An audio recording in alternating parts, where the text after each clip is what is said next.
Perkenalkan, nama saya Gabriela Amanda dengan NIM 231107026. Saya akan mempresentasikan mengenai tugas manajemen strategik terstruktur 2. Di sini saya memilih bisnis just tip, yaitu yang biasa kita kenal sebagai bisnis jasa titip dari luar negeri. Bisnis jasa titip itu sendiri merupakan bisnis di bidang jasa yang membantu seseorang untuk membeli produk di luar jangkauannya, seperti orang Indonesia yang ingin membeli produk dari luar negeri seperti Korea, Jepang, Thailand, dan sebagainya. Di sini visi dari bisnis saya yaitu menjadi platform jasa titip luar negeri terpercaya yang memudahkan masyarakat untuk mendapatkan produk impian dari seluruh dunia dengan aman, cepat, dan juga transparan. Untuk misinya antara lain menyediakan layanan just tip yang profesional, jujur, dan transparan. Yang kedua, membantu pelanggan mendapatkan produk internasional yang sulit dijangkau. Yang ketiga, mengelola setiap transaksi dengan perlindungan data, verifikasi pembelian, dan sistem klaim untuk menjamin kepuasan pelanggan.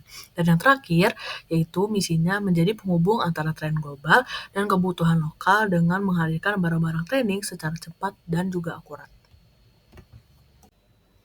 Nah, ini adalah nama just tip saya, yaitu Yuk Just Tip. Nah, Yuk Just Tip ini sendiri berlokasi di Depok, Jawa Barat. Jadi, dari negara manapun, nanti saya akan mengirimnya ke alamat setiap pelanggan dari Depok, Jawa Barat menuju rumah masing-masing customer. Seperti bisnis lainnya, Yogyakarta juga punya struktur organisasinya sendiri. Yang paling atas yaitu adalah owner ataupun CEO, yaitu saya sendiri. Owner membawahi 3 divisi. Yang pertama ada operational manager yang bergerak di bidang operasional, yang membawahi shopper team yang nanti akan pergi belanja di negara tertentu, dan juga tim logistik. Lalu ada finance manager yang melakukan tugasnya di bidang keuangan yang akan juga membawahi accounting staff. Lalu ada marketing manager yang akan melakukan tugasnya di bidang marketing. Marketing manager membawahi social media staff. Nah, di sini kita akan membahas berbagai faktor eksternal. Yang pertama yaitu dari EVE Matrix. Nah, di sini kita akan membahas faktor eksternal berupa peluang. Nah, di sini untuk peluang ada 5 peluang yang diberikan bobot dan juga rating dan juga skor. Nah, untuk EVE Matrix di bagian peluang ini, Yogyakarta mendapatkan skor 1,75. Nilai total skor dari EVE Matrix yaitu 2,93 menunjukkan bahwa bisnis Yogyakarta memiliki kemampuan di atas rata-rata dalam merespon faktor eksternal. Artinya perusahaan sudah cukup mampu memanfaatkan peluang pasar yang tumbuh seperti tren belanja lintas negara, digitalisasi transaksi, dan juga kolaborasi logistik.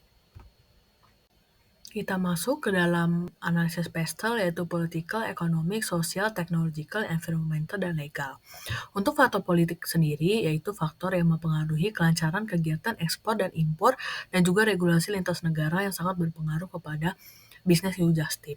Lalu ada juga faktor ekonomi yaitu faktor yang sangat mempengaruhi Yujastip karena bisnis Yujastip tentunya sangat bergantung pada nilai tukar dan juga daya beli konsumen. Selanjutnya ada faktor sosial yang sangat membentuk perilaku konsumen dan juga tren produk yang diburu melalui Just Tips. Nah, tren gaya hidup konsumtif dan juga globalisasi budaya sangat mempengaruhi peningkatan pembelian konsumen di bisnis Just Tip. Selanjutnya di bidang teknologi, faktor teknologi tentu sangat membantu efisiensi transaksi, pemasaran, dan juga pengiriman oleh bisnis Just Tip ke warehouse yang ada di Indonesia dan juga dari warehouse Indonesia ke alamat masing-masing customer. Di sini juga sangat mempengaruhi kemudahan pembayaran lintas negara, yaitu bisa melalui Wise, PayPal, atau Remitly. Nah, untuk faktor lingkungan, tentu saja faktor lingkungan sudah mulai diperhatikan oleh berbagai macam customer, terutama dalam aspek pengemasan dan juga keberlanjutan. Isu-isu ramah lingkungan juga sekarang sangat dipedulikan oleh para pelanggan, karena pelanggan semakin sadar terhadap penggunaan kemasan plastik yang berlebih.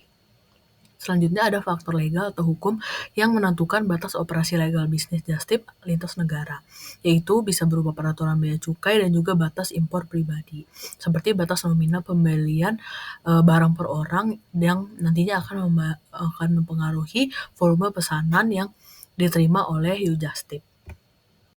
Kita masuk ke dalam Porter's Five Forces, ada 5 faktor, yaitu yang pertama ancaman pendatang baru. Di sini tingkat kekuatannya tinggi karena bisnis just tip tergolong mudah dimasuki karena tidak memerlukan modal yang besar. Yang kedua ada kekuatan pemasok, yaitu bargaining power of suppliers. Di sini tingkat kekuatannya sedang. Karena pemasok utama just tip adalah toko luar negeri dan juga jasa ekspedisi ataupun kita bisa sebut kargo. Yang ketiga, kekuatan pembeli atau bargaining power of buyers. Di sini kekuatannya juga tinggi. Karena pelanggan just tip memiliki daya tawar yang tinggi karena mereka mudah membandingkan harga antara satu just tip dengan just tip lainnya. Yang keempat ada ancaman produk atau threat of substitutes. Di sini tingkat kekuatannya yaitu sedang. Karena biasanya produk pengganti berasal dari marketplace resmi seperti Shopee, Tokped atau Amazon yang kini telah menawarkan pengiriman internasional. Selain itu, reseller impor dan juga reseller besar bisa menjadi alternatif pembelian tanpa just tip. Yang terakhir ada intensitas persaingan di industri atau rivalry among existing competitors. Di sini tingkat kekuatannya juga tinggi karena persaingan just tip tentunya sangat kompetitif karena banyak pemain kecil hingga besar di media sosial yang menawarkan layanan serupa. Nah, kita masuk ke dalam faktor-faktor internal. Di sini ada IFE matrix untuk bagian yang kekuatan. Di sini ada berbagai faktor internal. Nah, New Just Tip sendiri mendapatkan total skor 6,74 dengan berbagai kekuatan yang didasarkan pada faktor internal. Pada bagian kelemahan, Yug Just Tip mendapatkan skor 1,6 sehingga totalnya skor yang didapatkan pada IFE matrix Yug Just Tip adalah 8,34. Nah, hal ini menunjukkan bahwa secara internal bisnis Just Tip, You Just Tip sebenarnya sudah memiliki kekuatan yang cukup baik untuk bersaing. Nah, faktor internal yang paling dominan adalah loyalitas pelanggan, jaringan internasional, dan juga layanan yang personal. Namun, tantangan terbesar masih terletak pada terbatasnya modal, ketergantungan pada sumber daya tertentu, serta kurangnya sistem digitalisasi operasional. Di sini kita akan membahas tentang TOWS matrix. Yang pertama yaitu strengths opportunities, di mana kita harus bisa memanfaatkan kekuatan internal untuk meraih peluang eksternal, misalnya mengembangkan website pemesanan dan juga promosi digital berbasis media sosial.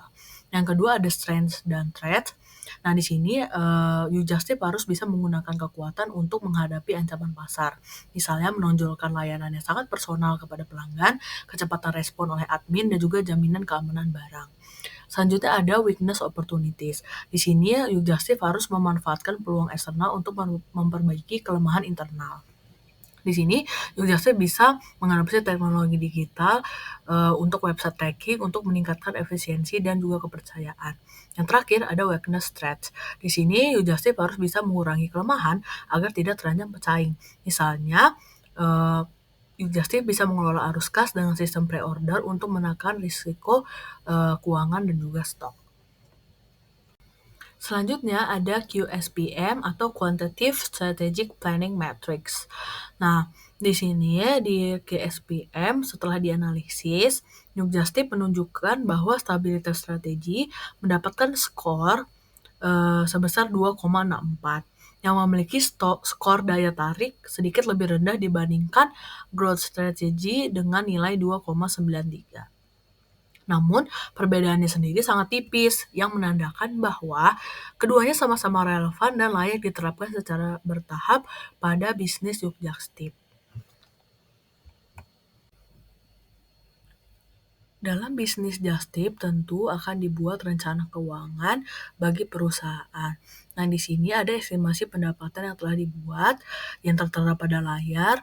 Di sini diasumsikan margin jasa titip sebesar 20% sehingga mendapatkan pendapatan kotor 36 juta per bulan.